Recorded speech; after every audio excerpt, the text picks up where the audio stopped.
네, 오늘 요한복음 16장입니다. 요한복음 16장 말씀. 요한복음 13장부터 14, 15, 16장 이어져 모든 4장이 제자들에게 하시는 마지막 당부의 말씀이죠. 그래서 앞으로 제자들이 이제 세상에 나가서 복음을 전가할 때에 겪게 될 어려운 일들을 어떻게 하면 잘 극복하면서 끝까지 믿음을 지키게 할 수 있을까에 대한 염려와 그런 안타까움이 묻어나는 설교의 내용입니다. 그래서 오늘 먼저 16장의 키워드들을 먼저 한번 쭉 살펴보겠습니다. 빠르게 한번 살펴보겠습니다. 1절입니다. 1절에 너희로 실족하지 않게 한다는 것이 상당히 중요한 개념입니다. 그리고 2절에 보면 하나님을 섬기는 일이다. 그러니까 유대인들이 핍박하면서 하나님을 섬기는 일이라고 여기기 때문에 이것이 무엇인지 또 우리가 알아볼 필요가 있습니다. 그리고 3절에 아버지와 나를 알지 못한다. 그리고 4절에 보게 되면 이것을 기억나게 하려 한다. 그리고 이어지는 6절에 마음에 근심이 가득하다. 제자들의 마음에 근심이 가득하다고 말씀하시죠. 그리고 7절에 보면 실상을 말하노니 7절에 그리고 실상을 말하노니 보혜사 두 단어입니다. 그리고 8절에 보게 되면 세상을 책망한다. 그리고 9절에는 나를 믿지 아니한다. 예수님을 믿지 않는다는 얘기죠. 그리고 10절에 너희가 다시 나를 보지 못한다. 그리고 11절에 보게 되면 세상 임금이 심판을 받았다. 상당히 중요한 개념이에요. 세상 임금이 심판을 받았다. 이미 받았다라고 표현합니다. 12절 진리의 성령이죠. 성령의 진리의 성령이라고 계속 요한 사도는 이야기를 하죠. 자, 14절입니다. 내 영을 나타내리니. 그리고 이어지는 16절에 보면 조금 있으면 나를 보리라. 이 조금 있으면이라는 말이 여러 번 반복이 됩니다. 자, 20절로 갑니다. 세상은 기뻐하리라. 그리고 도리어 기쁨이 되리라. 뒷부분에 도리어 기쁨이 되리라 라는 말씀. 그리고 21절에 고통을 다시 기억하지 아니하였느니라. 그리고 22절에 다시 너희를 보리니 기쁨을 빼앗을 자가 없으리라. 그리고 이어지는 23절에 내 이름을 주시리라. 24절에 너희 기쁨이 충만하다. 그리고 25절에는 아버지에 대한 것을 밝히 이르리라. 하나님 아버지에 대해서 밝히 이르겠다고 말씀하십니다. 자, 26절에 내 이름으로 구할 것. 그리고 27절에 아버지께서 친히 너희를 사랑하심. 그리고 28절에 보게 되면 세상에 왔고 그리고 아버지께로 가노라. 그리고 30절에 하나님께로부터 나오심. 그리고 31절에는 이제는 너희가 믿느냐. 그리고 32절에 나를 혼자 둘 때 33절에 내 안에서 평안을 누리게 하려 한다라고 말씀하십니다. 자, 다시 1절부터 한번 쭉 빠르게 읽어보겠습니다. 전체의 이 키워드 중에 가장 16장을 대표할 수 있는 구절 하나 생각해 보시기 바랍니다. 너희를 실족하지 않게 하나님을 섬기는 일, 아버지와 나를 알지 못함, 이것을 생각나게 하려 함, 마음에 근심이 가득, 실상을 말하노니 보혜사, 세상을 책망, 나를 믿지 아니함, 너희가 다시 나를 보지 못함, 세상 임금이 심판을 받았음, 진리의 성령, 내 영을 나타내리니 조금 있으면 나를 보리라. 세상은 기뻐하리라. 도리어 기쁨이 되리라. 고통을 다시 기억하지 아니하였느니라. 다시 너희를 보리니 기쁨을 빼앗을 자가 없으리라. 내 이름으로 주시리라. 너희 기쁨이 충만. 아버지에 대한 것을 밝히 이르리라. 내 이름으로 구할 것. 아버지께서 친히 너희를 사랑하심. 세상에 왔고 아버지께로 가노라. 하나님께로부터 나오심. 이제는 너희가 믿느냐. 나를 혼자 둘 때 내 안에서 평안을 누리게 하려 함. 자, 어떤 구절이 가장 16장을 대표하는 구절로 여겨집니까? 저는 제일 마지막에 있는 내 안에서 평안을 누리게 하려 함이라는 것을 16장을 대표하는 팀워드로 선택을 했습니다. 내 안에서 평안을 누리게 하렴. 13장부터 지금 16장까지 지금까지 쭉 말씀하신 예수님의 설교의 마지막 가르치심의 결론이죠. 너희가 제자들아, 너희가 내 안에서 세상 가운데가 아니고 내 안에서 평안을 누리기를 원한다라고 하는 것이에요. 그래서 내 안에서 평안을 누리게 하렴. 그리고 16장에 나오는 등장인물은 여전히 예수님께서 그냥 혼자 계속 지금 가르치고 계시기 때문에 예수님이죠. 그리고 제자들에 대한 이야기는 17절과 29절에 나옵니다. 장소와 때는 역시나 동일하죠. 앞에 나왔던 14, 15장 계속 이어지는 동일합니다. 자, 그리고 배경을 보게 되면 16장의 배경은 15장과도 유사합니다. 앞서 제자들이 어떻게 환난과 15장 마지막 부분에 보게 되면 15장 이제 절반의 마지막 부분에 보게 되면 제자들이 어떻게 환난과 핍박을 이겨나가야 할지에 대해서 하나님과 예수님 관계, 그러니까 예수님이 중간 본보기가 되어서 계속 아버지가 나를 사랑한 것처럼 내가 너희를 사랑하고 내가 아버지의 명령을 지킨 것처럼 너희도 내 명령을 지켜서 내 사랑 안에 거하라라는 이런 식으로 예수님이 계속 중간에 매개체 역할을 하시죠. 이제 그렇게 설명을 하신 뒤에 이어지는 오늘의 마지막 내용입니다. 그래서 지난주에 나누었던 15장의 내용들을 지금 이렇게 제자들에게 지금까지 계속 좀 길죠. 하루 저녁에 이렇게 이야기하기 내용이 좀 깁니다. 좀 이 긴 내용을 계속 이야기하는 이유를 이제 16장 1절부터 이야기를 합니다. 자, 그리고 이제 이러한 것을 배경으로 저는 16장의 제목을 이렇게 붙여보았습니다. 16장의 제목입니다. 끝까지 실족하지 않고 믿음을 지킴으로 예수님이 주시는 평안을 누려라. 다시 끝까지 실족하지 않고 1절에 있는 말씀이죠. 끝까지 실족하지 않고 믿음을 지킴으로 예수님이 주시는 평안을 누려라. 아멘. 그러니까 1절과 마지막 33절에 있는 키워드입니다. 그죠? 실족하지 않는 것과 평안을 누리는 것. 이것이 바로 16장을 대표하는 한 문장으로 표현이라고 볼 수 있겠습니다. 자, 오늘은 1절부터 11절까지 내용입니다. 1절부터 11절까지 한 단락으로, 크게 이제 세 단락으로 나눴습니다. 16장은 1절부터 11절까지의 단락은 제목을 제가 실족하지 않게 하려 함, 제자들이 실족하지 않게 하려고 한다라는 제목을 붙였습니다. 자, 16장 1절입니다. 내가 이것을 너희에게 이르면 너희가 너희로 실족하지 않게 하려 함이니 사람들이 너희를 출교할 뿐 아니라 때가 이르면 물론 너희를 죽이는 자가 생각하기를 이것이 하나님을 섬기는 일이라 하리라. 그들이 이런 일을 할 것은 아버지와 나를 알지 못함이라. 아멘. 이렇게 세 문장으로 지금 되어 있는데 실제로 중간에 키워드, 핵심이 되는 구절은 바로 2절이 되겠죠. 왜 그런가 하면 2절이 바로 무엇인가 하면 1절 내용의 결과예요. 결과. 그리고 3절은 2절 말씀, 2절이 결과, 그러니까 1절의 결과가 2절인데 이 결과가 이르게 된 이유를 3절에서 설명하는 것입니다. 그래서 1절부터 3절까지는 이제 한 단락으로, 한 묶음으로 해서, 한 패러그래프로 해서 우리가 이해할 필요가 있겠죠. 자, 1절입니다. 중요한 키워드입니다. 실족하지 않게 한다. 과연 실족하지 않게 한다는 것은 어떤 의미일까요? 실족하지 않게 되므로 제자들이 실족하지 않게 되면 어떤 결과를 초래하게 되냐면 그 결과가 바로 2절에 나옵니다. 실족하지 않게 되면 어떻게 됩니까? 제자들이 출교를 당한다는 것입니다. 그래서 그 출교에다 1 해놓으세요. 출교에다 2절에 출교에다 1. 두 가지 결과를 초래합니다. 제자들이 실족하지 않으면 어떤 결과를 초래하냐면 두 가지 결과를 초래해요. 첫 번째가 출교를 당합니다. 출교라고 하는 것은 이 출교의 헬라어가 뭔가 하면 수나고그 앞에 전치사가 붙어서 즉 회당에서 쫓겨난다는 얘기예요. 그럼 결국은 유대인들을 대상으로 한 이야기입니다. 그죠? 그래서 이 수나고그라고 하는 회당을 나타내는 단어 앞에 전치사가 from away라고 하는 전치사가 붙어서 회당으로부터 쫓겨난다는 그런 의미가 바로 출교할 때 이 헬라어 원어입니다. 출교할 뿐 아니라 때가 이르면 물은 너희를 죽이는 자가 죽임을 당하게 됩니다. 두 가지 결과가 발생하죠. 제자들이 실족하면 괜찮아요. 오히려 실족하면 괜찮아요. 근데 실족하지 않으면 두 가지 결과를 초래하는데 무엇인가 하면 회당에서 쫓겨나고 그리고 죽임을 당합니다. 누구로부터? 유대인들이겠죠. 유대인들로부터 죽임을 당하는 결과를 나타냅니다. 그렇다면 이 실족하지 않는다라고 하는 그것은 무슨 의미인가를 좀 알아보기 전에, 자, 죽이는 자가, 그리고 왜 그러면 이 유대인들이 제자들이 실족하지 않는데 출교를 시키고 또 죽이기까지, 이렇게 순교에 이르기까지 핍박을 할까? 그 이유가 나와 있습니다. 그 이유가 바로 무엇인가 하면 죽이는 자가 생각하기를 되어 있죠. 그러니까 죽이는 자, 그게 왜 출교와 죽이는 게 이퀄 무엇이라고 이 사람들이 생각하는가 하면 하나님을 섬기는 일이라고 생각을 합니다. 자, 그래서 하나님을 섬기는 일에 줄을 쳐서 화살표로 죽이는 자에다 화살표 두 개를 연결해 놓으세요.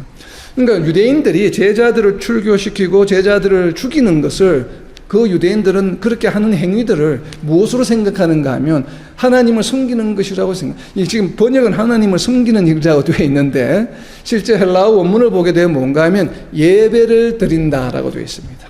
예배를 드린다. 그러니까 하나님께 예배를 드리는 일이다.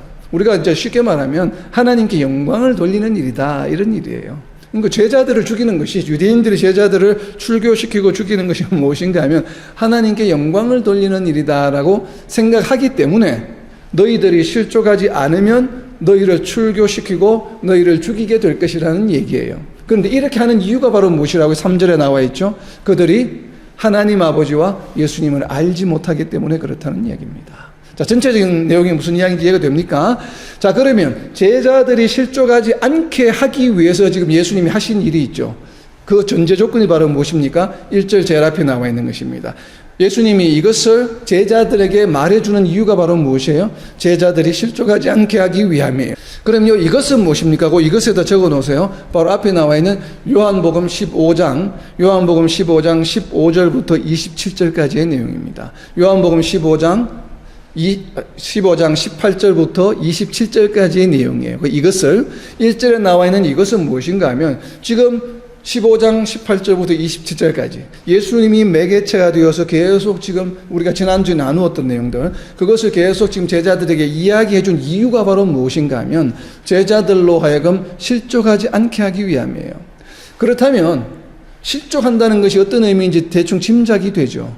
그러니까 실족하는 것이 무엇인가 하면 제자들로 하여금 실족하면은 출교를 안 당해요. 유대인들로부터. 실족하면은 유대인들의 죽임을 당하지 않아요. 그런데 반대로 실족하지 않으면 출교를 당하고 실족하지 않으면 오히려 박해를 받아서 순교에 이르게 된다는 것이에요. 결국은 실족하지 않는다는 이퀄 무엇입니까? 믿음을 끝까지 지킨다라고 하는 것과 연관이 있겠죠.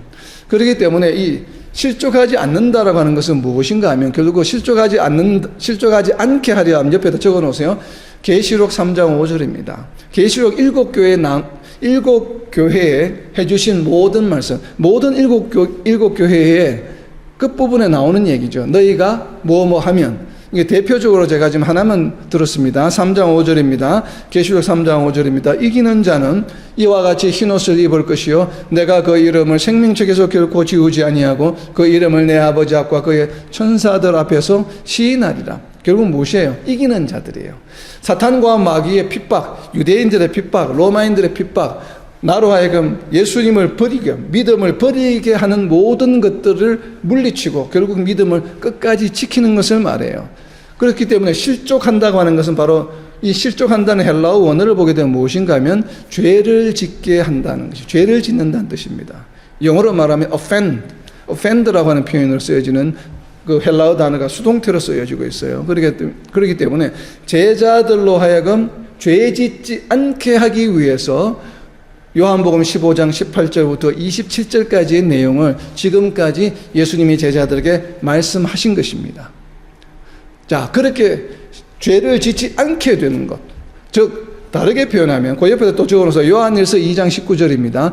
요한일서 2장 19절을 좀 우리가 보게 되면 예수님이 이렇게 말씀하시는 배경을 우리가 좀 이해할 수 있습니다. 요한일서 2장 19절에 보면 그들이 우리에게서 나갔으나 우리에게 속하지 아니하였나니 만일 우리에게 속하였더라면 우리와 함께 거하였으려니와 그들이 나간 것은 다 우리에게 속하지 아니함을 나타내려 함이니라. 아멘. 여기서 19절에 말하는 그들은 바로 18절에 앞절에 나와 있는 적그리스도를 말해요. 근데 이 적그리스도가 지금 이 교회 공동체, 요한 1서를 수신하고 있는 수신자들의 공동체 안에 있는 사람들입니까? 밖에 있는 사람들입니까? 안에 있는 사람들이죠. 왜냐하면 우리에게서 나갔으나 했기 때문에. 나가기 전에는 어디에 있었다는 것이에요? 우리 안에 있었다는 얘기입니다. 근데 우리 안에 있었던 자들이 누구라고요? 적그리스도예요. 18절에 나와 있는. 그러니까 이게 오늘날 우리 교회의 모습입니다. 여러분, 교회 안에도 적그리스도가 있는 것이에요. 왜냐하면 이 적그리스도의 의미가 무엇인가 하면 뒤에 나와 있죠. 우리에게 속하지 아니하였나니. 이 얘기는 무엇인가 하면 지금 우리 안에 있다가 밖에 나가서 우리에게 속하지 않게 된 것이 아니에요. 원래 우리 안에 있을 때부터 우리에게 원래부터 속하지 아니한 자들이에요. 그렇기 때문에 그들은 적그리스도라고 이야기하는 것이고, 적그리스도는 그래서 결국은 나가게 되었다, 이렇게 되는 것입니다. 이게 바로 무엇인가 하면 실족하게 되는 것이죠. 실족하게. 공동체 안에, 교회 공동체 안에 예수님의 울타리 안에 있다가 어떻게 된다고요? 실족하게 되는 것이에요. 죄를 짓게 되는 것이에요. 근데 이렇게 죄를 짓게 되는 사람들은 누구라고요? 원래부터 우리에게 속하지 않았던 자들이에요. 우리에게 속하였는데 뭔가 이렇게 믿음이 약해져서 변심해서 이렇게 해서 나가게 된 것이 아니고, 요한 사도가 바라보는 이런 실족하는 사람들의 기준은 무엇인가 하면 원래부터 우리에게 속하지 않은 자들이 우리 안에 있었다는 얘기입니다. 즉 오늘날 우리가 표현하면, 신학적 표현하게 되면 노미널 크리스천이에요. 명목상 크리스천들을 말합니다. 그리고 우리는 심각하게 생각하지 않아요. 오늘 우리 교회에서는 믿음이 정말 없고 그냥 무늬만, 그냥 군대로 말하면 진짜 그 초코파이 얻어먹기 위해서 세례를 받는 사람이 있는 것처럼, 그냥 주일날 되면 군대에서 그냥 나오기 위해서 그냥 교회에 나오는 것처럼 믿음은 없지만, 이런 사람들을 우리는 그냥 가볍게 생각을 합니다. 근데 우리가 가볍게 생각하면 안 돼요. 그런 사람들이 누구인가 하면 적그리스도예요. 우리는 적그리스도를 하면 우리의 대적, 에너미라고 자꾸 이제 기본적으로 에너미죠. 우리의 적이죠. 적인데, 적그리스도는 무엇인가 하면, 우리가 바울서 신서에 나오죠. 적그리스도에 대한 정의가. 적그리스도는 이퀄 무엇인가 하면 예수님을 믿지 않는 자들이에요. 그러니까 적그리스도는 굉장히 많죠. 왜냐하면 예수님을 믿지 않으면 다 적그리스도예요. 엔티크라이스트니까, 엔티크라이스트. 영어로 말하면 엔티크라이스트. 왜? 예수님을 믿지 않는 자들은 다 적그리스도예요. 그러면 우리 공동체 안에 예수님을 진심으로 믿고 우리 공동체에 속해서 신앙생활하는 사람들이 거의 대부분이고, 그러나 그 중에는 믿음이 아직 없으면서 그냥 명목상 다른 이유로 어떤 목적으로 교회에 나오는 사람들 얼마든지 있을 수 있죠. 자, 그런 사람들은 어떤 사람들인가 하면 예수님을 믿지 않기 때문에 이퀄 무엇인가 하면 적그리스도예요. 그것을 지금 요한 1서에서는 좀 강하게 표현하고 있는 것입니다. 왜냐하면 성도들로 하여금 깨우쳐주기 위해서. 야, 예수님을 믿지 않는 자들 조심해. 그들은 적그리스도야. 그리고 그들이 지금 막 교회를 떠나고 있거든요. 교회를 떠나는 어떻게 됩니까? 교회에 남아있는 공동체가 좀 위축이 될 수 있죠. 그렇기 때문에 그것이 아니고 원래 믿음이 없던 자들이기 때문에 저래 라고 하는 그런 개념이 있습니다. 그렇기 때문에 이 말씀과 요한복음 16장 1절에 너희로 실족하지 않게 하려 함이라. 실족하는 자들은 원래부터 어떤 자들이라고요?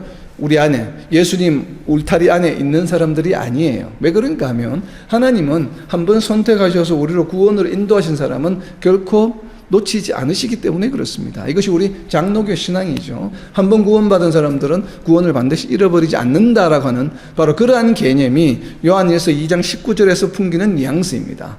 그러니까 원래부터 속하지 않았기 때문에 나갔다라고 보는 거죠. 그런 관점입니다. 자, 다시 16장으로 돌아옵니다. 자, 그리고 이제 2절에 나와 있는 하나님을 섬기는 일, 바로 유대인들은 크리스찬들을 어떻게 여긴다는 것이에요? 이단으로 여기는 것이에요. 이단으로 여기고 핍박하는 것입니다. 마찬가지죠. 우리가 하나님께 영광을 돌리는 것이죠. 이 비유가 좀 그렇긴 합니다만, 이제 그 개념을 이해하기 위해서 이런 것이에요. 만약 우리 교회 공동체 안에 우리가 신천지가 이렇게 몰래 들어왔어요. 그럼 신천지가 들어와서 교회를 무너뜨리려고 해요. 그럼 우리는 어떻게 합니까? 발견하면 그냥 가만히 있지 않죠. 어쨌든 교회에서 어떻게 합니까? 출교를 시키죠. 교회. 그것이 바로 지금 2절에 나와 있는 출교할 뿐만 아니라 출교예요, 출교. 그럼 우리는 그것을 왜 그렇게 합니까? 하나님께 영광을 돌린다고 생각합니다. 왜? 이단이기 때문에. 자, 우리가 2000년 전으로 돌아가게 되면 유대인 공동체 입장에서는 예수님을 따르는 크리스천들이 자기네들 기준으로는 이단으로 보이는 것이에요. 왜냐하면 예수님이 하나님의 아들이라고 이야기하기 때문에. 이거 자기네들로는 도저히 블레스피미한 거죠. 하나님을 모욕하는 것이죠. 그렇기 때문에 도저히 받아들일 수 없는 것이에요. 그러다 보니까 그들을 출교하고 회당에서 쫓아내고 그들을 핍박하고 심지어는 죽게까지 하는 것. 이것을 그냥 자기네들은 하나님께 영광을 돌린다고, 하나님께 충성하는 것이라고 생각합니다. 하나님을 예배하는 것이라고 생각하는 것이 바로 그 이야기를 지금 하는 것입니다. 그러니까 제자들아, 유대인들이 그렇게 너희들을 핍박하고 박해하면 왜 그러는지를 알아라. 너희가 막 그걸로 고민하고 스트레스 받지 말고, 그 이유는 바로 무엇이냐? 그들이 하나님을 알지 못하고 나를 알지 못하기 때문이야. 하지만 너희들은 나를 알고 하나님을 알지 않느냐. 그렇기 때문에 이겨내야 된다는 것이에요. 바로 그래서 하나님을 알지 못하기 때문에 하나님을 섬기는 일이라고 하죠. 자, 이어지는 4절입니다. 오직 너희에게 이 말을 한 것은, 지금까지 한 말이에요. 15장부터. 너희로 그 때를 당하면 내가 너희에게 말한 이것을 기억나게 하려 하며, 처음부터 이 말을 하지 아니한 것은 내가 너희와 함께 있었습니다. 지금까지 15장 후반부의 이야기를 계속 예를 들어서 이야기한 이유는 바로 무엇인가 하면, 너희가 그렇게 쫓겨나거나 아니면 뭐 순교할 상황에 처하게 되면 당황하지 말라 이 말이에요. 저들이 하나님을 모르기 때문에 그런 것이야. 그러니까 이제 스데반 집사처럼, 스데반 집사가 순교를 당하는 상황에 처했죠. 사도행전 6장에 보게 되면. 그러나 스데반 집사가 어떤 모습을 보여줍니까? 당황하지 않죠. 왜냐하면 이유를 알고 있죠. 그 유대인들이 둘러서서 자기에게 돌을 던지면 자신을 죽이려고 하는 그 이유를 알고 있습니다. 이유를 명확하게 알고 있기 때문에 스데반 집사가 당황하지 않아요. 그래서 오늘 우리가 16장에 살펴본 것처럼 마지막에 33절에 나와 있는 예수 안에서 평안을 누리는 것이에요. 자, 그 이야기가 지금 계속 핵심입니다. 그렇기 때문에 너희가 이것을 기억나게 하렵니다. 언제예요? 그때가 언제입니까? 그때에 동그라미를 쳐서 앞에 2절에 연결해 놓으세요. 그때에 동그라미를 쳐서 2절에 있는 출교, 죽임, 거기에다 화살표로 연결해 놓으세요. 두 군데. 그때는 언제입니까? 바로 너희가 출교를 당할 때. 당황하지 마라. 당연한 것이다. 너희가 죽임을 당할 때 걱정하지 마라. 당황하지 마라. 당연한 것이다. 왜 그런가? 그들이 하나님과 예수님을 알지 못하기 때문에. 그래서 15장 후반부에 내가 하나님께서 아버지가 나를 사랑한 것처럼 내가 너희를 사랑한다는 것을 잊어버리지 마라. 기억해라. 그래서 내가 끝까지 하나님 아버지의 계명을 지켜가면서까지 십자가에 내가 내 목숨을 던져서 죽음으로, 순종함으로 내가 하나님의 사랑 안에 계속 거할 수 있게, 남아있게 되었다. 그러니까 너희도 끝까지 순교의 상황에 처하더라도 그것을, 내 사랑을, 내 명령을 끝까지, 나에 대한 믿음을 지켜라. 그러면 너희가 끝까지 내 사랑 안에 거하게 되고 결국은 하나님과 나와 함께 하게 된다라는 그 내용을 기억하게 하기 위함이에요. 기억해라는 것이에요. 그런데 이런 이야기를 지금 이 마지막 날 밤, 마지막 저녁 밤이 되기 전에, 그 전에는 하신 적이 없어요. 왜 그렇습니까? 왜 예수님이 하지 않으셨을까요? 이 말을 하지 아니한 것은 뭐예요? 이유가 나와 있죠. 나와 있잖아요. 답이. 내가 너희와 함께 있었습니다.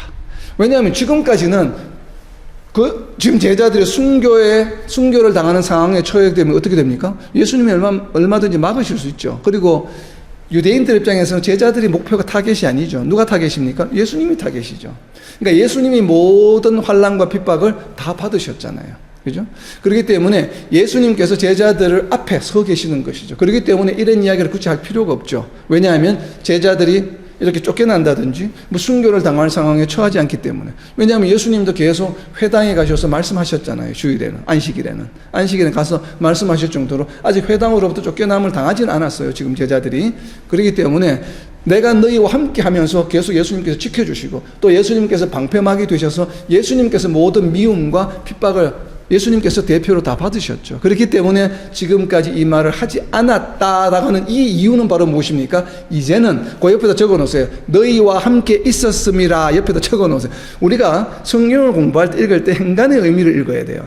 내가 너희와 함께 있었음이라라고 하는 이야기를 왜 말씀하십니까? 내일부터는 내가 너희와 함께 할 수 없다라는 의미예요. 그죠? 지금까지 너희와 함께 있었기 때문에 이 말을 아직까지는 하지 않았어. 그런데 이 말을 하는 이유는 뭐예요? 이제부터는 내가 너희와 함께 할 수 없어. 지금 이야기를 하시는 것이에요. 그죠? 아니한 것은 내가 너희와 함께 있었습니다. 지금까지. 그러나 내일부터는 이제 내가 너희와 함께 할 수 없기 때문에 지금까지 모든 이야기들을 너희가 환난을 당할 때에 기억나게 하기 위해서, 그때 마지막으로 이런 말씀을 해주셨지. 마지막 날 밤에 그 이야기를, 그런 기억할 수 있는 거리를 지금 만들어 주시는 거예요. 왜냐하면 그런 핍박을 이겨낼 수 있는 도구가 되게 하기 위함이에요.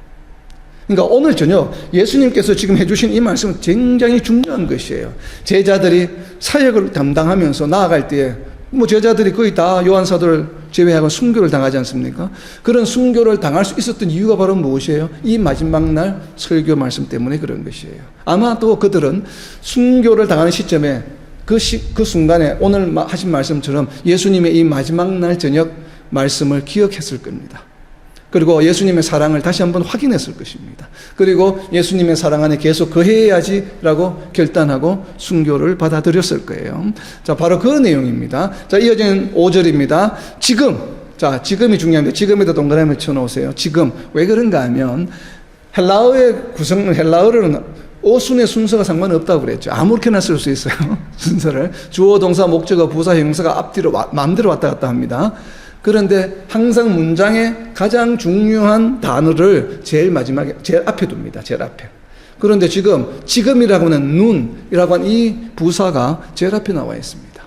그렇기 때문에 지금이라고 하는 게 중요한 것이에요. 자, 지금에다 동그라미 쳐놓으시고, 내가 나를 보내신 이에게로 가는데, 아버지께 가는 것이죠. 너희 중에서 나더러 어디로 가는지 묻는 자가 없고, 도리어 내가 이 말을 함으로 너희가 출교를 당하고 죽임을 당한다 하는 이 말을 함으로 너희 마음에 근심이 가득하였도다. 아멘. 자, 이 말에다 동그라미 쳐놓으세요. 이 말 동그라미 쳐서 앞에 나와 있는 출교와 죽음에 다시 연결해 놓으세요. 화살표로. 이 말을 함으로. 그러니까 제자들이 지금 예수님께서 너희가 출교당할 거야. 그리고 너희가 죽게 될 수도 있어. 죽음에 이를 수 있어. 이야기를 하니까 마음의 걱정, 근심이 가득한 거예요. 그러니까 예수님이 지금 이 말씀하세요. 말씀하시고 나서 지금 제자들의 표정을 봤겠죠. 아무래도 제자들의 표정이 막 어두워지고 근심이 가득 차고 막 이렇겠죠. 그러니까 야, 내가 지금 너희와 함께 있었음이라 라고 하는 얘기는 무슨 의미라고 했습니까? 이제 너희와 함께 할 수 없다는 얘기인데 이렇게 이야기를 했는데도 불구하고 예수님 어디로 가시려고 합니까? 라고 질문을 안 한다 이 말이에요. 오히려 질문할 생각을 안 하고 뭘 한다고요? 걱정, 근심이 가득 차 있어요. 그런데 걱정, 근심에 가득 차 있다. 이게 마음의 근심에다 동그라미를 쳐서 이 근심은 우리가 뭔가 일이 잘 안 풀려가지고 야, 오늘 내가 밥을 사 먹어야 되는데 주머니에 돈이 하나도 없네. 이런 걱정, 근심이 아니에요. 이런 걱정거리가 아니에요. 근심거리가. 지금 한글 번역에 마음의 근심이 근심이 되어 있는데 근심이라는 말이 좀 어울리지 않습니다. 이 헬라어 단어는. 영어로 표현하면 이런 것이에요. 영어가 잘 되어 있네요. NIV에 보니까 grief라고 되어 있죠. grief는 걱정하는 anxiety가 아니죠. grief는 뭐예요? 굉장히 애통해하는 것이에요. 고통이 있어요. 고통, 근심. 우리가 보통 고통, 근심이라고 하잖아요. 그죠? 이게 고통스러운 근심이에요. 그러니까 지금 무슨 얘기인가 하면 이 근심이라고 하는 것은 여러분들 한번 생각해 보세요. 여러분 지금 이 자리에 있다고 한번 생각해 보세요. 예수님께서 여러분에게 야, 너가 며칠 있으면 다음 주부터 너희가 회당에서 쫓겨날 거야. 유대인 사회에서. 그리고 심지어는 너희가 유대인들로부터 죽임을 당할 수 있어. 그 소리를 들으면 어떨까요? 이게 걱정이죠. 한참 걱정이 되죠. 바로 이거예요. 애통해하는 것. 결국은 사형 선고를 받은 그러한 애통함이에요. 우리가 사형 선고를 받았을 때 어떤 질병이 있어 걱정을 했을 때 우리가 막 걱정 근심하는 거 있죠. 그런 걱정 근심입니다. 이 헬라어 단어 루피에라고 하는 단어는 그래서 영어로는 pain and anxiety에서 고통이 있고 근심이 있는 pain and anxiety 바로 이것이 루피에라고 하는 단어. 마음에 근심이 가득하였도다. 그러니까 근심이 가득한 이유는 뭐예요? 우리가 잘못 해석하게 되면 예수님이 떠난다는 것으로 인지하고 예수님을 더 이상 볼 수 없겠네 라고 하는 의미에서 걱정, 근심이 있는 것은 아니에요. 뒤에 나오는 내용들을 보게 되면. 그래서 우리가 왜 걱정, 근심을 가질까? 그래서 제가 바로 아까 화살표를 연결해 놓으라고 한 것입니다. 출교당하고 죽임을 당한 말 때문에 지금 자신들의 안위 때문에 걱정, 근심하는 것이에요. 그래서 예수님께서 하시는 말씀, 질문, 너희가 내게 지금 어디로 가는지 질문하지 않는다 라고 하는 이 말은 무엇이에요? 약간 시니컬한 것이에요. 그러니까 정상적인 너희가 왜 궁금해하지 않아 이런 의미가 아니고 너희가 지금 내가 너희를 떠난다는데 내가 어디로 가는지는 도무지 관심이 없고 네 안위만 걱정하고 있구나 라고 하는 의미예요. 지금 이 말씀은 지금 계속 지금 제자들에게 앞으로 잘 이겨나가도록 하기 위해서 권면하고 있는데 제자들의 반응이 달라요. 지 걱정들만 하고 있다면 지 걱정들만. 그래서 지금 이런 표현을 하는 것입니다. 그런데 우리가 잘못 해석하게 되면 이제 많은 주석서를 보게 되면 지금 너희 중에 나더러 어디로 가는지 묻는 자가 없다라고 하는 이 표현과 요한복음 13장 30, 그 옆에다 적어 놓으세요. 어디로 가는지 묻는 자가 없고 옆에다가 앞에 나옵니다. 제자들이 예수님께 어디로 가십니까? 라고 묻는 장면이 2번 나옵니다. 요한복음 13장 36절과 요한복음 14장 5절입니다. 계속 나오죠. 지금 13장, 14장은 뭐예요? 16장과 같은, 지금 같은 시간에 조금 전에 하신 말씀이에요. 그러니까 앞에서 말씀하셨을 때, 내가 어디로 간다고 말씀하셨을 때는 13장 36절에서 시몬 베드로가 물었습니다. 예수님 어디로 가십니까? 그리고 또 14장에서는 또 도마가 묻습니다. 그러니까 베드로와 도마가 한 번씩 예수님 어디로 가시는데요? 라고 방금 모르겠어요. 한 30분 전, 한 1시간 전에는 물었어요. 그런데 지금은 이제 너희가 죽임을 당한다, 쫓겨난다고 이야기하는 순간에는 질문하지 않고 걱정에 근심이 가득 차 있다 이 말이에요. 그러니까 바로 이 이야기입니다. 그러니까 13장과 14장에서 질문했던 거하고는 지금 상황이 다른 거예요. 제자들의 반응이 완전히 다른 거예요. 다른 것이라는 얘기예요. 그때는 제자들이 핍박을 당한다는 이야기를 하지 않으셨어요. 그냥 예수님이 아버지께로 간다라고만 이야기했다면, 너희가 나를 다시 볼 수 없다라고만 이야기했거든요. 그러니까 어디로 가시는데요? 어디로 가시는데요? 하고 베드로와 도마가 질문했습니다. 그런데 정작 자신들의 안위와 연결되는 내용이 예수님의 말씀에 포함되어 있다 보니까 예수님이 가신다는 동일한 말씀을 13장, 14장에 이어서 지금 16장에서 하고 있는데 질문하지 않아요. 이게 지금 오늘날 우리들의 신앙과 비슷하지 않습니까, 혹시? 우리가 예수님을 열심히 믿는다고 하면서 과연 예수님 중심의 삶을 살아가고 있는가 하는 것이에요. 제자들이 예수님 중심의 생각을 지금 하고 있지 않는 것이에요. 누구? 자신의 안위가 먼저예요. 지금 예수님이 어디 가시든지 말았든지 지금 상관이 없는 거예요. 그게 지금 눈에 들어오지 않아요. 마음에 들어오지 않아요. 무엇이 마음에 들어옵니까, 먼저? 자신이 쭉 출교당하고 죽임을 당하는 것이 먼저 들어온다는 것이에요. 그러니까 요한복음 16장을 우리가 내용은 어렵지 않은데 이 뉘앙스를 찾아가기가 자칫 잘못하면 다른 길로 갈 수 있습니다. 그래서 아주 제가 지금 보는 주석서 중에 전 세계 탑 10이라고 하는 주석서에도 이렇게 주석을 합니다. 일부는. 그러니까 이게 정말 우리가 성경을 공부할 때 주의해야 되는 것이에요. 전체를 보지 않고 이해하게 되면 자칫 잘못하면 그렇게 연결을 얼마든지 할 수 있죠. 베드로의 질문, 도마의 질문과 해서 지금은 대비적으로 질문을 하지 않는다. 물론 상황이 다르죠. 그런데 그 이유가 바로 무엇입니까? 자신들의 안위와 연결이 되기 때문에 그래요. 그래서 지금 질문하지 않는다라고 하는 것도 역시나 어디로 가는지 묻는 자가 없고 할 때 묻지 않는다라고 하는 이 헬라어 단어가 현재형입니다. 완료형이 아니고. 그러니까 지금 묻고 있지 않다는 것이에요. 물은 적이 없다는 얘기가 아니고 바로 그런 얘기입니다.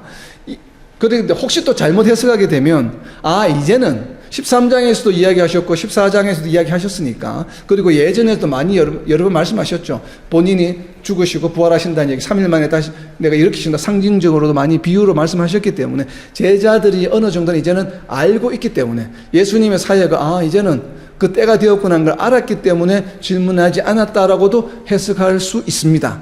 그러나 저는 가능성이 상당히 낮다고 봅니다. 그리고 지금 상황이 그러다 보니까 그런 배경으로 계속 그냥 머무르지 않고 어디로 가는데 라는 이런 질문을 할 필요가 있는 상황이 아니다라고 하는 것으로 또 해석할 수도 있는데 좀 그 가능성 또한 굉장히 낮다라고 생각을 합니다.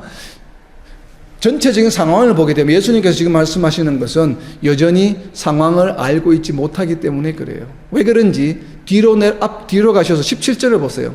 17절에 그렇게 되어 있습니다. 17절에 보면 무엇입니까? 제자 중에서 서로 말하되 우리에게 말씀하신 바 조금 있으면 나를 보지 못하겠고 또 조금 있으면 나를 보리라 하시며 또 내가 아버지께로 가미라 하신 것이 무슨 말씀이냐 하고 여전히 못 알아들어요, 제자들. 여전히 못 알아듣고 있어요. 자신들 아니면 걱정하고 있대요, 분위기가. 그러니까 전체적인 16장의 그 배경을 이해를 할 필요가 있습니다. 그래서 아마 자신들의 앞날에 대해서 고통스러워 근심하는 것으로 보여집니다. 자, 마음에 근심이 가득하다는 것은 바로 이제 출교와 죽음에 대한 근심이겠죠. 그리고 또 다른 가능성은 예수님의 죽음에 대한 근심과 이별의 슬픔일 가능성도 있습니다. 그러나 이것은 상당히 가능성이 낮은 것으로 보여집니다. 그래서 지금 출교와 죽음에 대한 근심으로 가득 차 있기 때문에 이 제자들이 걱정하고 근심하는 거. 앞으로 회당에서도 쫓겨나고 죽임을 당할 수 있는 순교의 상황도 맞이하게 될 텐데 어떻게 견뎌낼까? 그래서 마음이 걱정, 의심이 가득해요, 표정을 보니까. 그래서 예수님께서 이어지는 말씀을 이야기합니다. 이어지는 7절입니다. 그러나 내가 너희에게 실상을 말하노니 내가 떠나는 것이 너희에게 유익이라. 내가 떠나가지 아니하면 보혜사가 너희에게로 오시지 아니할 것이요 가면 내가 그를 너희에게로 보내리니 그가 와서 죄에 대하여 의에 대하여 심판에 대하여 세상을 책망하시리라. 아멘. 자, 이제 걱정을 덜어주기 위해서 하시는 말씀이에요. 제자들이 막 두려워하는 것이에요. 자기네들이 그 당할 일들에 대해서. 그것을 들어주기 위해서 하시는 말씀의 서두가 무엇입니까? 내가 너희에게 실상을 말하는 자. 실상에다 동그라미를 쳐놨어요. 실상의 영어가 뭐냐면 그냥 헬라어 원어가 뭐냐면 트루스예요. 트루스. 진리를 말하노니. 그러니까 지금 요한복음에서는 예수님이 말씀하실 때마다 앞에 보면 이런 표현이 많이 나오죠. 1장 51절에 가장 먼저 나오는데 1장 51절에 보면 또 이르시되 진실로 진실로 너희에게 이르노니 진실로 진실로 너희에게 이르노니 이 말의 다른 표현이에요. 다른 표현이 바로 너희에게 실상을 말하노니 실상은 무엇인가 하면 트루스예요. 트루스. 영어 성경에 보면 트루스가 되어 있죠. 그러니까 이게 헬라어도 트루스예요.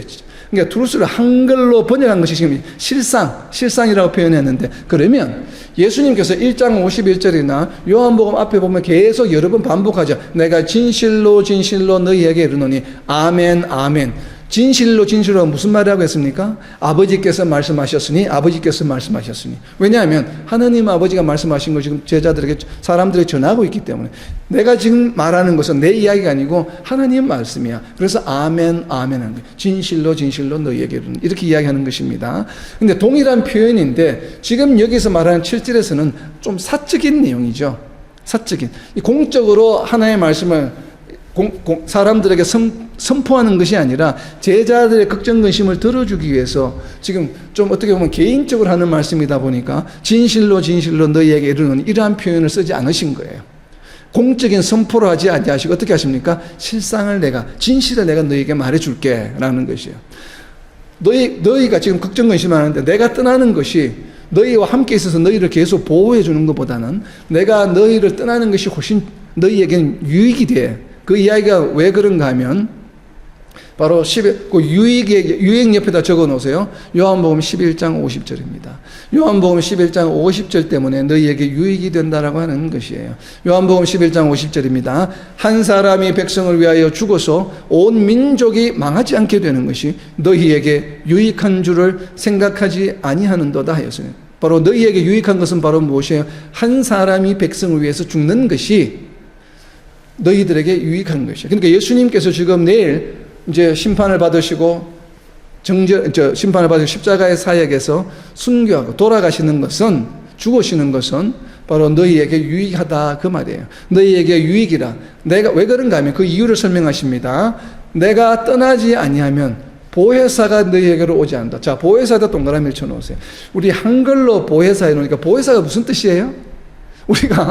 우리가 교회 내에서 우리가 그냥 성도들 간에도 보혜사 성령, 기도할 때도 보혜사 성령님만 이렇게 이야기하죠. 근데 왜 기도할 때 보혜사 성령님을 빌어서 기도를 합니까? 왜 여러분들 기도하실 때 여러분의 기도 내용 중에 보혜사 성령님이라는 단어를 사용합니까? 왜 그렇습니까? 사용하신 이유가 뭐예요? 모르고 사용하시는 경우가 많죠. 보혜사 옆에다 적어 놓으세요. 영어로 쓰면 훨씬 더 편합니다. 정확한 이 보혜사라고 번역이 된 헬라어 원어의 뜻은 무엇인가 하면 헬퍼예요. 헬퍼. 도와주는 사람이에요. 그러니까 성령님은 어떤 존재라고요? 도와주는 존재예요. 그래서 지금 예수님께서 제자들에게 성령님이 오시는데 그를 뭐라고 표현합니까? 너희를 도와주는 헬퍼다. 언제 도와줍니까? 제자들이 그 때를 당할 때예요. 출교를 당할 때, 곤란한 일을 당할 때, 핍박을 당할 때, 박해를 당할 때, 순교의 상황에 처할 때 누가 있다고요? 그 상황을 이길 수 있도록 도와주는 헬퍼가 있다. 그가 누구인가 하면 바로 보혜사 성령. 그 보혜사 성령의 별명이 뭐라고요? 진리의 성령이라는 것이에요. 진리의 성령. 진리. 그래서 뭐예요? 지금 7절 앞에서 실상을 말하노니, 진리를 말하노니.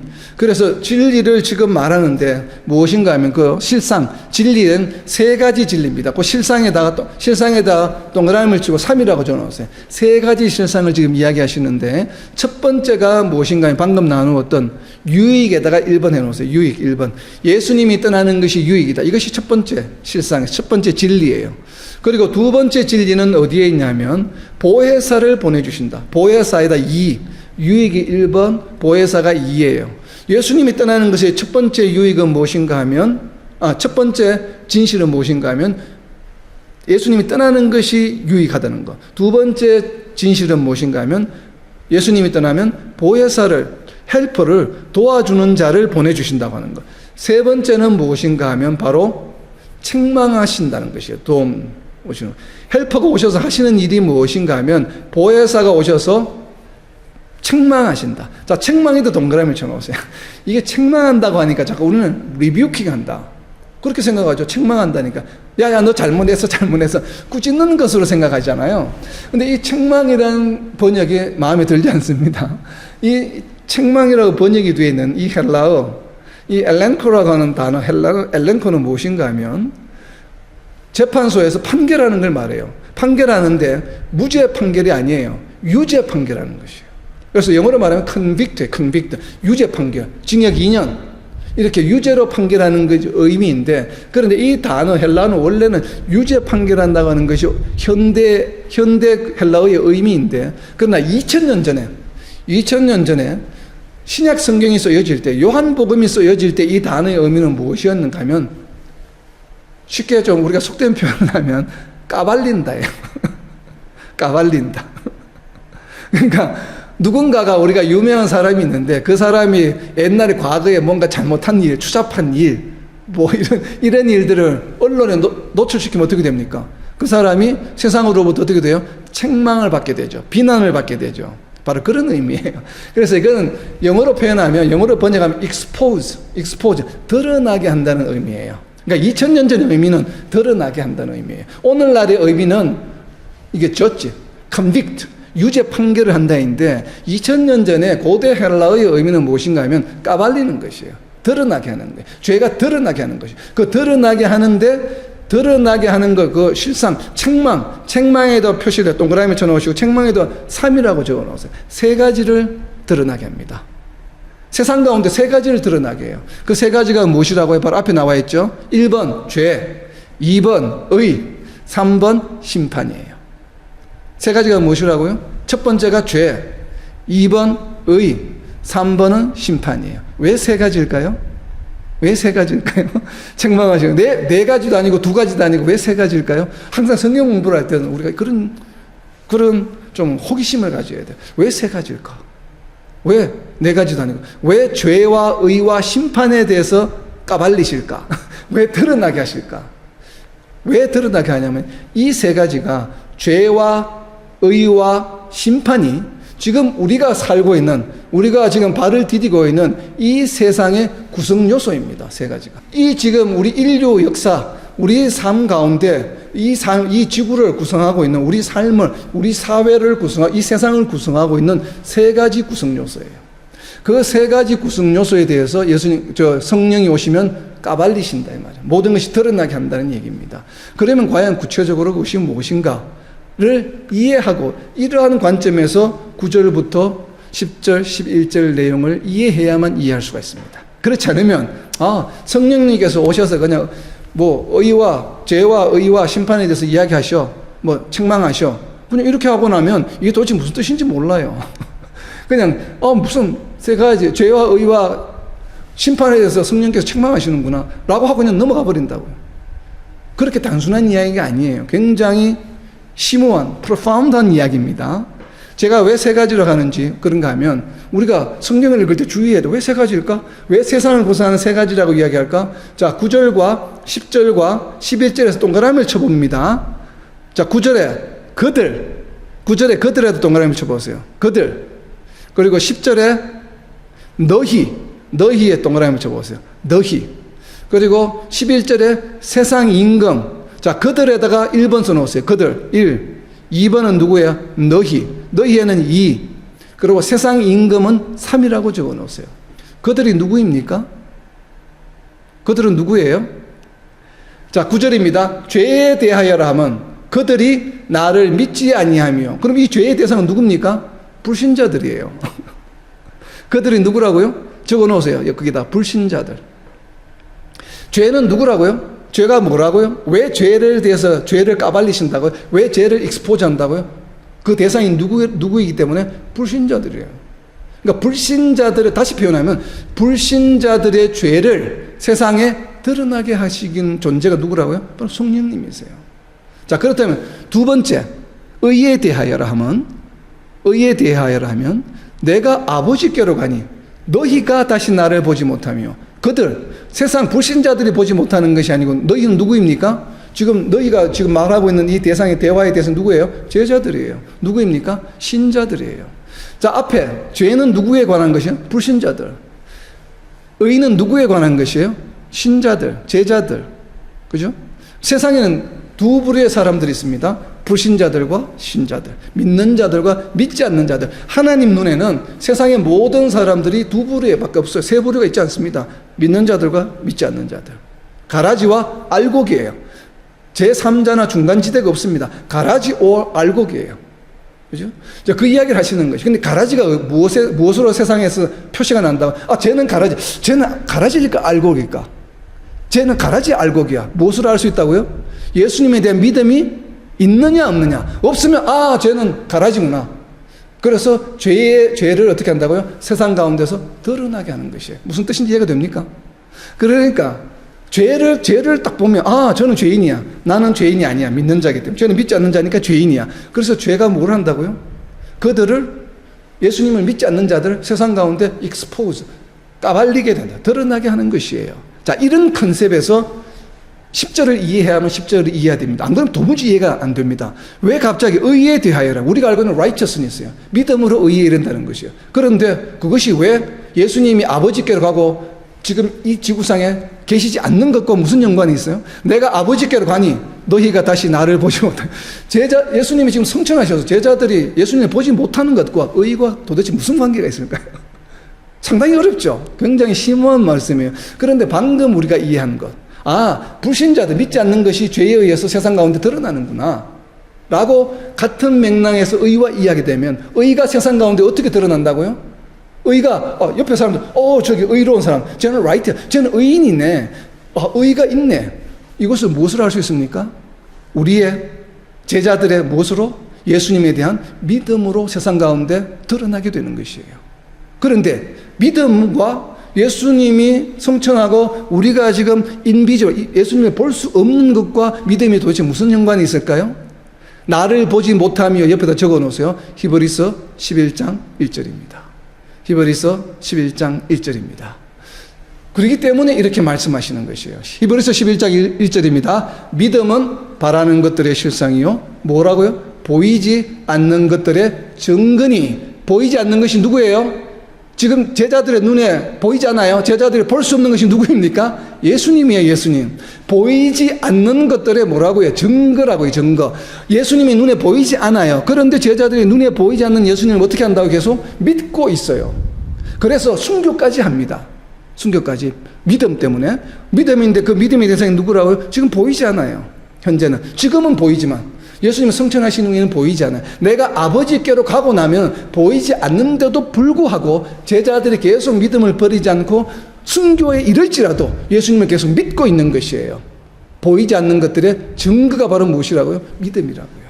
그래서 그 믿음이 바로 무엇이라고? 이퀄 의라는 것이에요. righteousness. 그러니까 제자들의 믿음 생활을 통해서 의가 어떻게 된다고요? 세상 가운데서 드러난다. expose 한다. 이것이 바로 책망이라고 하는 단어예요. exposure, 드러난다고 하는 것이라는 것이에요. 이해가 됩니까? 자, 그러면 같은 맥락에서 11절입니다. 심판에 대하여라면 무엇인가? 심판의 대상이 누구라고요? 세상 임금이에요. 자, 세상에는 두 부류의 사람들이 있습니다. 믿는 자들과 믿지 않는 자들. 그리고 또 한 존재가 이 세상에는 존재합니다. 누구요? 사탄과 사탄의 무리들. 그것을 우리가 대표적으로 신약에서 표현하는 사탄을 다른 말로 뭐라고 표현합니까? 임금이에요, 임금. 세상 임금. 세상을 현혹하게 하는 임금. 세상 임금 옆에다 적어 놓으세요. 사탄과 사탄의 무리들이에요. 사탄의 무리들이 어떻게 됐다고? 심판의 대상은 누구입니까? 하나님의 심판의 대상은 사탄이죠. 사탄의 무리. 그래서 지금 의에 대하여라 제자들이 다시 보지 못하며 믿지 아니하며 이런 단어들은 다 현재형인데 심판을 받았음이라는 것은 완료형으로 되어 있습니다. 왜냐하면 사탄에 대한 심판은 이미 예수님이 오시면 이루어졌기 때문에. 이미 이루어졌어요. 그래서 심판이라고 하는 것은 바로 뭐 심판을 받았음이라. 자, 요한복음 12장 31절입니다. 그 심판을 받았음 옆에다 적어 놓으세요. 심판을 받았음. 왜 다른 거 앞에 두 가지는 완료형이 아닌데 이것만 완료형으로 되어 있느냐? 이미 심판을 받았기 때문에. 어디에서? 요한복음 12장 31절에서 이미 받았습니다. 요한복음 12장 31절입니다. 이제 이 세상에 대한 심판이 이르렀으니 심판이 이르렀으니 뭐 한다고요? 이 세상의 임금이 쫓겨나리라. 이미 결정된 상황이에요. 이미 결정된 심판을 받았다고 하는 것은 무슨 의미입니까? 우리가 법원에서 선고를 받아서 심판을 받았으면 야 너는 사형이야 하면 바로 심판 법정에서 바로 사형합니까? 아니죠. 심판은 내려졌지만 사형은 나중에 일어나죠. 그렇죠? 이미 결정된 거지만 집행은 언제 합니까? 나중에 하는 것이에요. 바로 그 의미입니다. 세상의 임금이 심판을 받았음이라고 하는 것은 이미 집행이 됐다는 얘기입니까? 아니에요. 심판을 받는 것은 정해졌지만 언제 집행이 됩니까? 요한계시록 20장에 가서 집행이 되죠. 감옥에 갇히고 무적행에 갇혔다가 풀려나서 나중에는 마지막에 어떻게 됩니까? 불못에 던져지게 되겠죠. 그래서 이미 세상, 그래서 요한복음 12장 31절에 심판에 이르렀으니 임금이 쫓겨나리라. 집행은 언제 한다고요? 계시록 20장에. 쫓겨나는 것은 언제요? 무적행에 들어가는 것을 말해요. 그렇죠? 그리고 다시 나오게 되면 마지막으로 영원히 심판이 집행이 되는 것은 언제? 불못에 던져지게 되는 것이죠. 바로 그 이야기입니다. 그래서 지금 9절, 10절, 11절은 우리가 성령이 오심으로 바로 불신자들의 죄가 드러나고 그리고 믿는 자들의 믿음이 세상 가운데 발현이 되고 드러나게 되고 그리고 사탄이 심판이 받았기 때문에 성령께서 우리에게 역사하셔서 우리로 하여금 어떻게 해요? 세상 임금, 사탄의 무리의 유혹과 그런 것들을 어떻게 한다고요? 이길 수 있게 된다는 것이죠. 그래서 심지어 순교까지도 우리가 순종하게 된다는 것이에요. 왜? 세상의 임금이 바로 뭐예요? 사탄의 유혹이 뭐예요? 바로 순교의 상황을 핍박하는 거, 박해하는 거잖아요. 근데 그것을 어떻게 한다고요? 얘들은 이미 심판받은 존재야, 쫓겨나기를. 그러기 때문에 이 말을 기억해서 우리가 쟤네는 이미 쫓겨날 존재야. 근데 왜 내가 죄의 유혹에 빠져서 쟤네들한테 믿음을 버리면서까지 죄의 순종이 아니에요. 끝까지 믿음을 지킬 것이야. 바로 이미 세상 임금들, 사탄의 무리들은 이미 심판을 받은 존재라고 하는 것을 잊지 말아라고 하는 것이에요. 그렇게 잊지 않게 해주는 것이 누구라고요? 우리의 의지한 능력으로 됩니까? 할 수 없어요. 우리의 의지나 노력으로는. 누가 해줍니까? 성령께서 해주시는 것이에요. 성령이 우리와 함께하면 바로 세상 임금의 유혹이나 심판에도 이길 수 있게 해주신다고 하는 것이에요. 그래서 이것이 바로 어떻게 된다고? 세상 가운데서 익스포즈 된다. 책망한다는 표현입니다. 세 가지가 다 이제 이해가 됩니까? 불신자들이 드러나고 신자들의 믿음이 세상 가운데 드러나고 그리고 사탄과 마귀의 권세를 이길 수 있게 해주시는 이가 바로 누구시라고요? 성령이 오시면 그것이 다 가능해진다라고 하는 것이 바로 오늘의 내용입니다. 자, 오늘 말씀을 적용을 합니다. 요한복음 16장 3절. 그렇기 때문에 세상 사람들이, 유대인들이 지금 제자들을, 불신자들을 핍박하는 이유가 바로 무엇입니까? 아버지와 예수님을 알지 못하기 때문이에요. 여러분들 어떻습니까? 저와 여러분. 하나님 아버지와 예수님을 알고 있습니까? 알고 있습니까? 알고 있습니까? 왜 예수님께서는 유대인들로 하여금 유대인들에게 하나님을 모른다고 이야기할까요? 누구보다도 하나님을 잘 아는 사람들인데. 자, 그 옆에 16장 3절 옆에 적어 놓으세요. 잠언 3장 6절입니다. 잠언 3장 6절. 여러분은 하나님과 예수님을 알고 있습니까? 알고 있다 과연 대답할 수 있을까요? 우리가 자신 있게. 잠언 3장 6절 말씀, 안다는 의미는 잠언 3장 6절 말씀, 너는 범사의 그를 인정하라. 그리하면 내 길을 지도하시리라. 누가 지도하십니까? 성령께서. 예수님이 가시고 보내주신 성령께서 우리로 하여금 우리의 길을 지도해 주셔요. 지도해 주셔요. 죄가 드러나게, 믿음이 드러나게, 사탄 마귀 세상 임금을 이길 수 있게끔 우리를 인도해 주십니다. 뭐 하면요? 범사의 그를 인정하게 되면. 인정. 영어로는 acknowledge죠. 히브리어 원어는 야다입니다. 야다의 뜻이 무엇인가 하면 안다는 것이에요. 다르게 표현하면 너는 범사의 하나님을 알아라. 그리하면 내 길을 지도하시리라. 안다는 것이 무엇이에요? 하나님을 아는 것으로 끝나는 것, 지식으로 아는 것이 아니에요. 알게 됨으로 이어지는 것이 반드시 있습니다. 무엇이 있습니까? 행동이 있어요. 행동이. 하나님을 알게 됨으로 내 행동에 변화가 일어납니다. 반응하게 됩니다. 하나님께. 바로 그것이죠. 그래서 아버지와 예수님을 알자는 것이에요. 모든 일에 하나님을 알자는 것이에요. 영어 성경에 범사라고 하는 것은 바로 모든 일이에요. 히브리어 원어는 in all the ways. 모든 것에서 하나님을 인정해야 돼요. 오늘 이 순간에도 하나님을 인정해야 돼요.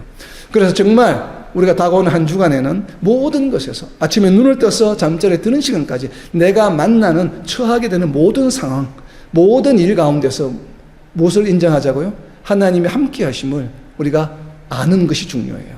그래서 적용하는 것이 바로 매일 한 가지씩 하나님을 인정한 것들 한번 여러분 기록해 보세요.